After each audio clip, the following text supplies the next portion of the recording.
Brought to you by BPCL, Bharat High Star Cooking Stove. Bharat high star stuff, save more, serve मोर।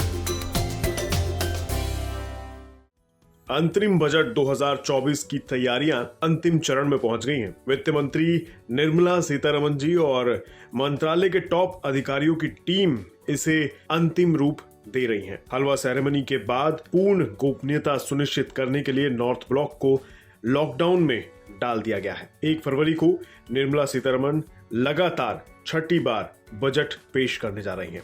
1 फरवरी को पेश किए जाने वाला budget पूर्ण बजट नहीं होगा, क्योंकि इसी साल लोकसभा के चुनाव होने जा रहे हैं। हर बार लोकसभा चुनाव से पहले अंतरिम बजट ही पेश किया जाता है, लेकिन क्यों पेश किया जाता है, आज इसी पर चर्चा करेंगे। आपको बता दें, इस बार बजट पेश करने के साथ ही निर्मला सीतारमण लगातार 5वां पूर्ण बजट और एक अंतरिम बजट पेश करने वाली देश की दूसरी वित्त मंत्री बन जाएंगी। अब तक ये उपलब्धि केवल पूर्व पीएम मोरारजी देसाई के नाम है।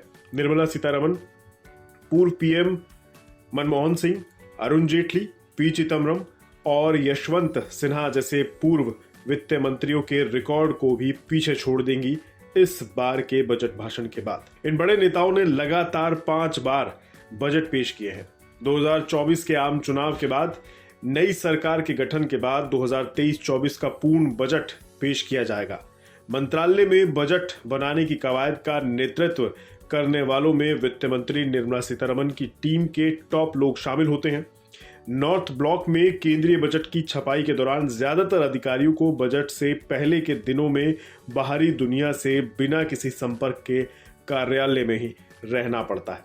मतलब एक तरीके से नजरबंद होकर रहना होता है।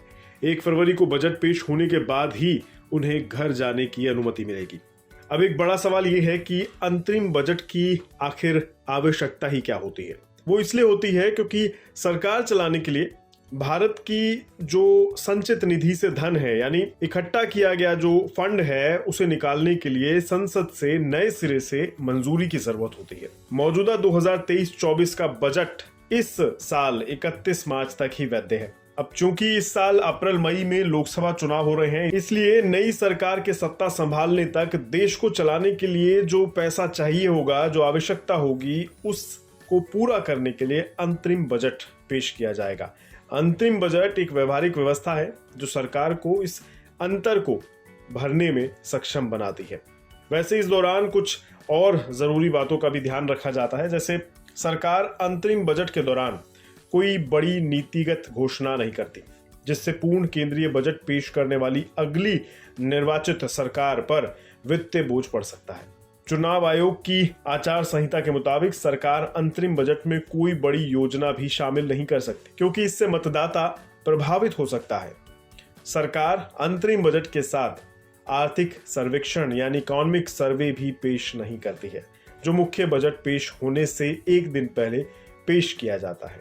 उम्मीद है इस बार के बजट से पहले हम आपकी ज्यादातर डाउट्स बजट को लेकर क्लियर कर रहे हैं।